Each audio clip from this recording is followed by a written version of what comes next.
Bueno, antes de entrar a circuitos con transistor, a su análisis, una disculpa porque yo tengo un tiempo para poder subir videos de 15 minutos, entonces se me estaba agotando el tiempo y terminé el video anterior omitiendo algunos detalles. Eh, Vamos a volver otra vez a nuestra gráfica de salida y vamos a revisar un poquito las regiones.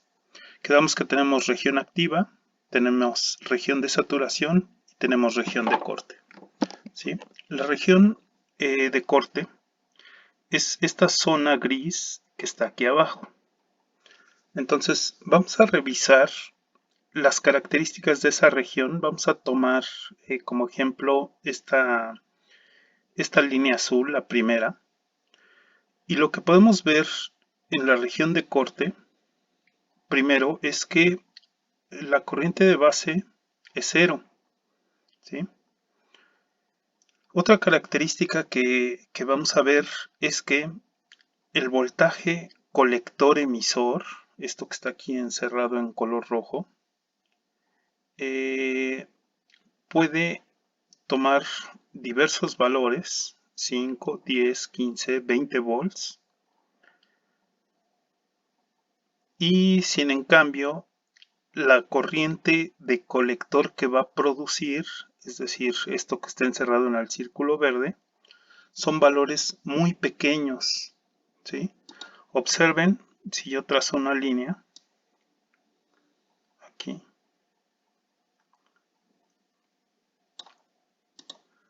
observen el valor que intersecta con el eje vertical.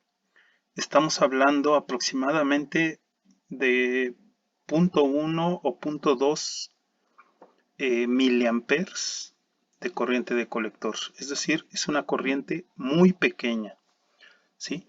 Al ser una corriente muy pequeña, eh, lo que estamos pensando nosotros es que la resistencia que ofrece este transistor cuando se encuentra en corte es muy alta, ¿sí? Tan alta que en determinada situación podemos considerar al transistor como un circuito abierto, ¿sí? Por lo tanto, la corriente de colector la podemos aproximar a cero, ¿sí? Tenemos abierto nuestro circuito, no circula corriente, y si nosotros tuviéramos una fuente de voltaje conectada aquí, todo este voltaje va a caer entre colector emisor. Es decir, el valor del voltaje colector emisor sería muy próximo. Para fines de análisis, a veces es igual al voltaje de la fuente que yo conecte, ¿sí? Por favor, hago énfasis en que si interpretamos la gráfica, nos vamos a dar cuenta de eso. Corriente de colector muy baja, muy cercana a cero, y un voltaje colector emisor, pues que puede tomar cualquier valor, pero en realidad toma el valor de la fuente. Si yo tengo una fuente de 10 volts, bueno, voy a tener aquí mi voltaje de colector emisor. Si yo tengo una fuente de alimentación de 20 volts, entonces aquí va a caer mi voltaje colector emisor, pero siempre con una corriente de colector muy cercana a cero. Esto es la región de saturación, de corte, perdón. Ahora vamos a la región de saturación. En la región de saturación estamos hablando de esta franja gris que se encuentra aquí, ¿sí? Ahora vamos a revisar qué pasa en nuestra gráfica en esa zona, ¿sí? Primero, si observamos, el voltaje colector emisor en esta zona gris que está aquí es muy pequeño, ¿sí? Si aquí tengo 5 volts, aquí tendría 2.5, posiblemente aquí en medio tendría 1.25 y donde termina la franja gris de este lado, a lo mejor estaríamos hablando de 0.8 volts. Es decir, voltaje colector emisor muy pequeño, pero valores de corriente de colector muy altos, pueden ser muy altos, Imagínense un voltaje colector emisor de 0.8, lo trazan hacia aquí, y en el caso de esta curva o de este transistor, estaríamos hablando de 6 miliamperes. ¿Sí?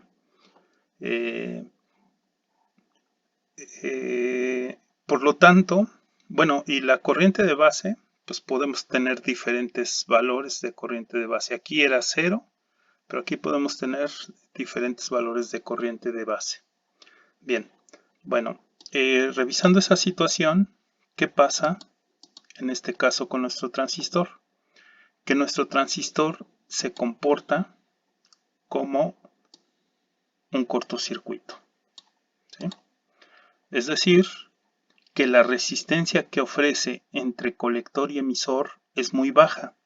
Por lo tanto, la corriente de colector que fluye por acá tiene muy poca oposición para hacerlo y crece hasta llegar a un valor que se llama corriente de colector de saturación.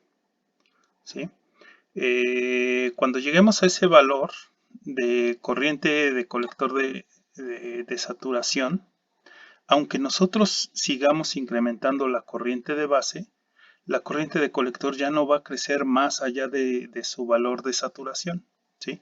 Es decir, que para el caso de saturación, esta fórmula de aquí ya no se va a cumplir, ¿sí? Esta que tenemos aquí. Esta se va a cumplir en la región activa, ¿sí? En saturación ya no aplica. Bueno, para ir concluyendo respecto a la zona de saturación. Idealmente nosotros en saturación vamos a considerar un voltaje colector emisor típico de 0.2 volts, ¿sí? Así como nosotros consideramos un voltaje de encendido de la unión base emisor de 0.7 volts como un diodo, cuando nosotros hablemos de saturación, vamos a considerar un voltaje colector emisor de saturación. Lo voy a escribir aquí. Voltaje colector emisor de saturación igual a 0.2 volts. ¿Sí? Bueno, vamos a hacer un poquito pequeñas estas letras para que quede como subíndice. 10. Y estas también. Ya, bueno.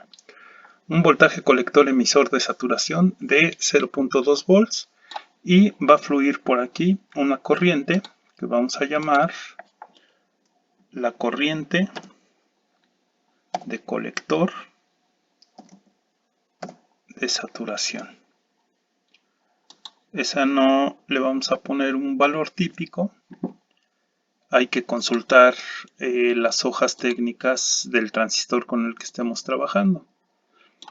También para este valor, es decir, el fabricante nos va a proporcionar el valor de la corriente de colector de saturación, nos va a proporcionar el voltaje colector emisor de saturación, también nos va a proporcionar el voltaje base emisor de encendido, nos va a proporcionar la beta de su transistor. Nunca nos va a dar un valor exacto, es decir, no nos va a decir la beta vale 50, sino que nos va a dar un valor mínimo, un valor máximo y un valor típico. Bueno, finalmente la región activa, ¿sí? En la región activa se cumple esta relación, ¿sí? Se cumple también este factor de amplificación y la región activa tiene la característica de ser la región más lineal, es decir, la región donde las curvas se aproximan mucho a una línea recta, ¿sí? Si observan, aquí estamos. Si revisamos cada curva, bueno, vamos a ver que la región activa está en zonas donde las curvas tienen una forma lineal. ¿Qué trabajamos en esta región? Bueno, generalmente en esta región trabajamos amplificación, ¿sí? Esto es importante distinguirlo. Quedamos que nuestro transistor tiene varias aplicaciones, pero dos aplicaciones muy comunes es como conmutador, es decir, un dispositivo que actúa como un switch encendido y apagado. Entonces, región de corte lo podemos ver como encendido porque vamos a tener, por ejemplo, 15 volts en voltaje colector emisor, y la región de saturación la podemos ver como apagado porque en ese caso vamos a tener casi 0 volts en nuestro voltaje colector de emisor. Es decir, que nosotros podemos estar conmutando en estas dos regiones, encendiendo y apagando el voltaje del colector emisor, ¿sí? Como un switch. Pero también una aplicación muy importante del transistor es como un amplificador de señal, ¿sí? Entonces, imagínense ustedes que este voltaje que tenemos aquí es generado, este voltaje es generado por un micrófono.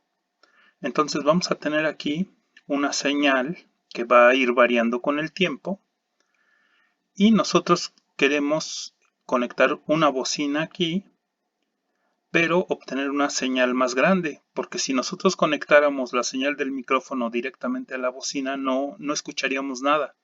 Nosotros queremos incrementar la potencia de esta señal sin distorsionarla. Esa palabra es muy importante, sin distorsionarla. Para que no se distorsione, nosotros tenemos que elegir un lugar dentro de esta familia de curvas lo más lineal posible, ¿sí? Vamos a poner un punto que se llama punto de operación, por ejemplo, aquí, ¿sí?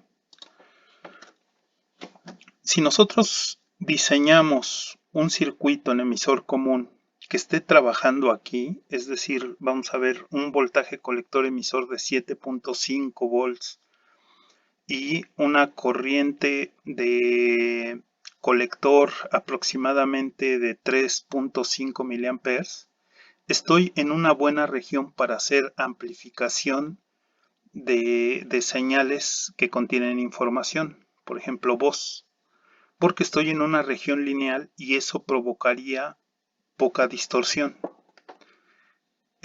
Un mal punto de operación es si yo escogiera, por ejemplo, como punto de operación ese punto de ahí. Es decir, un voltaje colector emisor cercano a 1.5 volts y una corriente de colector de 2.9 miliamperes, porque este punto ya está muy cercano a la curva, ¿sí? Esa curva lo que va a provocar es distorsión en la amplificación de la señal, es decir, no se va a reproducir de manera fiel esta señal pequeña en una señal más grande. La señal más grande tendría distorsión. Entonces, para la aplicación de amplificación de señales de información, es muy importante elegir un punto de operación que se encuentre dentro de una región donde las curvas sean muy lineales, ¿sí? Y ese es el trabajo que nosotros vamos a realizar en el análisis de circuitos con transistor, ¿sí? Elegir el punto de operación para un amplificador, digamos un buen punto de operación. Bueno, eso lo vamos a revisar en el siguiente video.